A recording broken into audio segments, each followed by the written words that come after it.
Hi, this is Miss Carr. We are going to make some leaf rubbings today, and then we're going to paint them. So to do that, you need to go outside and find a few leaves. What I've got here is a laminated sheet of leaves, but at home, you can go find your own leaves and you can kind of self-laminate. And this is how you can do it. So let's just pretend this is a real leaf. So say that's a real leaf. You're going to take a piece of just regular old printer paper, copy paper, put the leaves that you find on that piece of paper. Maybe you find 3 or 4, 5, as many as you can fit on that paper would be great. And then tape them down. So what I got was just like packing tape, like your parents would use to send something a return back. So that's what I have. That would work great. If you don't have any packing tape, Scotch tape works too. So I'm going to tape on these leaves. I'm just going to tape them down to the paper. And remember, you're using real leaves, not fake leaves like I am. Okay.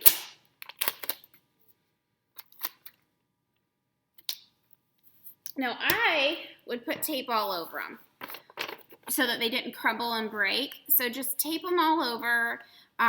Make sure they're not going to break as you're doing a rubbing, because we're going to do crayon rubbing. So you want to make sure that they're on there pretty securely. All right, so that's how you can make your own laminated leaves. I'm going to show you how to do this one for all my in-class kids. All right, so whatever kind you have, whether you've made your own or you're using one of these that Miss Carr has, you're going to do it all the same way. So I have a clipboard. If you have a clipboard at home, that'd be great. If you don't, some clips would work, like the Bulldog clips. I think I have any right here. Just any kind of clip, paper clip you have. Here's one right here. So this little clip could clip it to like a piece of cardboard or something, just to keep it still. So I'm going to clip mine into a clipboard to keep it still. So that's what that looks like. Okay. And now you're going to get your paper. So I've got a big piece of paper that I'm going to use. At home, you can use whatever. The same paper that you taped it to, another piece of that will work too. And if you don't have anything to clip it to, just hold it still. It'll work just the same. It's just a little easier when you can clip it down. Okay, so I've got mine clipped down right here. So I am going to start my first side of the paper. What I've got here is a black crayon that I took the paper off of. So that's really all you need. Black crayon, take the paper off. If you don't have a black one, just find a dark color, but black works really good.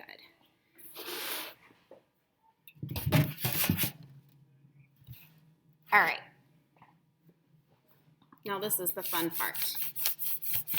So you are just going to rub away with your black crayon, making sure you get all those little crevices.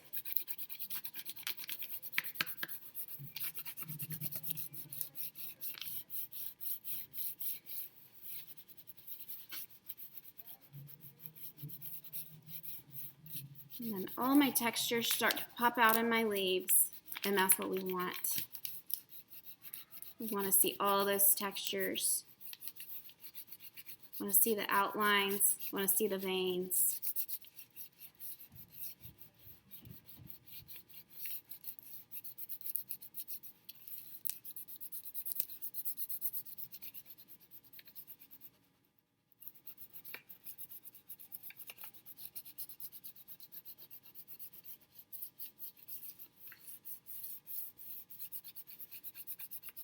Okay, now what I'm going to do the other side of the paper is I'm just going to pull my sheet out.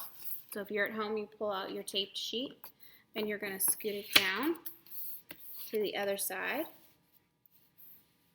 And I'm going to clip it right there. Keep going with my black crayon.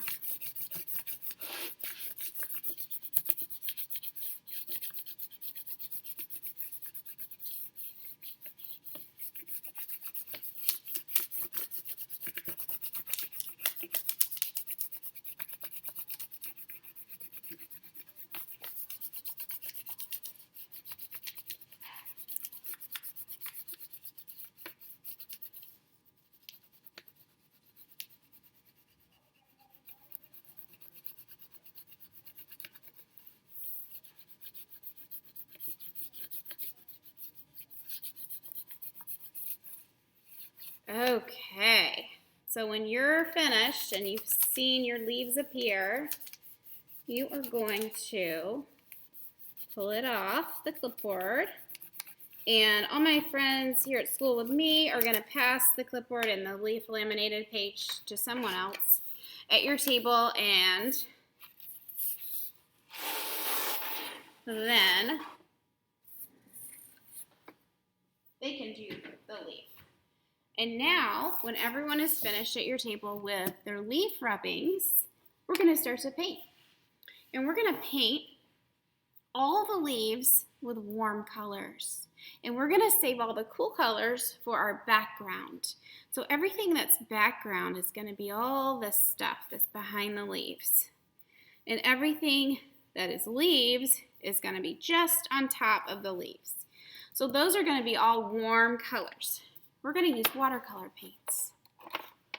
So when we look at our watercolor paint box, we can easily pick out the warm colors. Let's go through those. We have yellow-orange, orange, fuchsia or hot pink, yellow, orange, red, and red. Those are all my hot colors, warm colors, and that's what I'm going to use for my leaves. Oop, almost forgot brown. I'm going to use brown too. We'll save the cool colors for next time. We're going to paint that background in the sky part or grass, whatever you want it to be, with cool colors. But today, we're painting with warm colors. So my yellow is a little bit polluted. It's got a little green in it, so I'm just going to grab a paper towel and wipe that off. And then it's ready to go. Okay, so with watercolor paint, you want to use more water than you use paint. You always want to have a nice clean cup of water to start with, and half full is perfect. You don't want to fill your cup too full because then it sloshes out and makes a mess. I just swirled it on the yellow. You can see it there on my brush. I always like to start with yellow because I know that yellow is the lightest color, and once my water gets dirty, I'm not going to get a true yellow. So I would have to go and change my water. So it's a great color to start with. So I'm just going to go ahead and put some yellow in here and there. Paint your leaves however you want with the warm colors. I'm going to add some orange. We don't want our leaves to just be one color. We want our leaves to be many colors. Maybe you want to speckle your leaves. Maybe you want to do a little splatter on your leaves.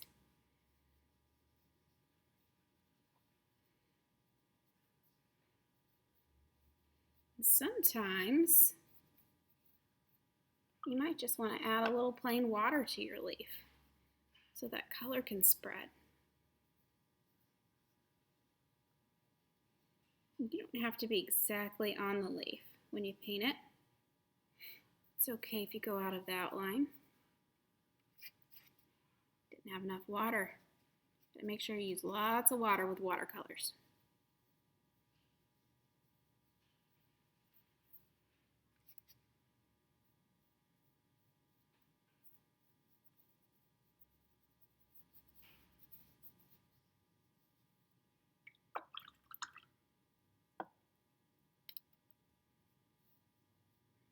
Sometimes it's fun just to let that color go. I just let some red go on an area where I'd already painted down a good bit of yellow-orange water. And it's just spreading and doing its thing. What would happen if I let it go here?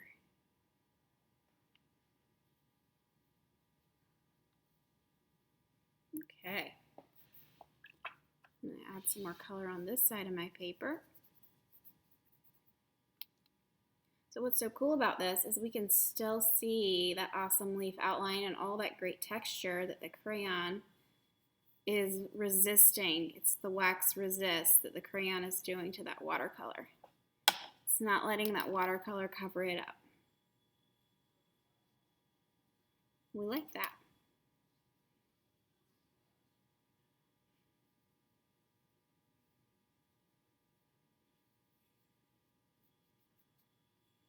And like I said, sometimes you just want to put a little water on your paper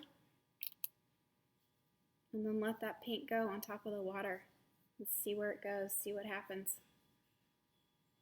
Sometimes you get some really cool results.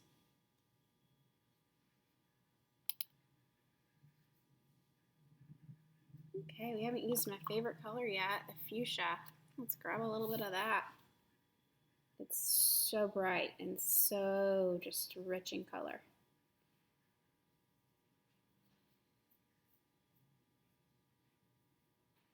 Maybe we want to let some go over here too. And there's one little guy that we forgot about.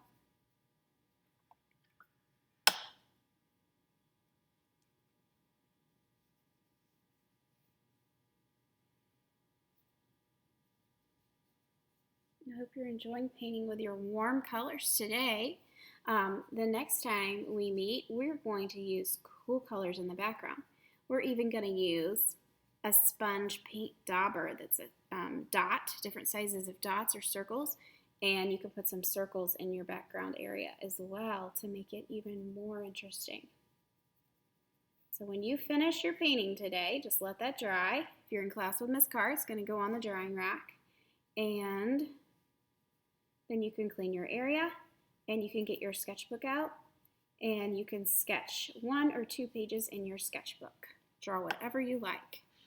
All right, that's it for today. Let that dry, set that to the side, and when those colors are nice and dry and set up, we'll come back together and we'll do the cool color background. Thank you.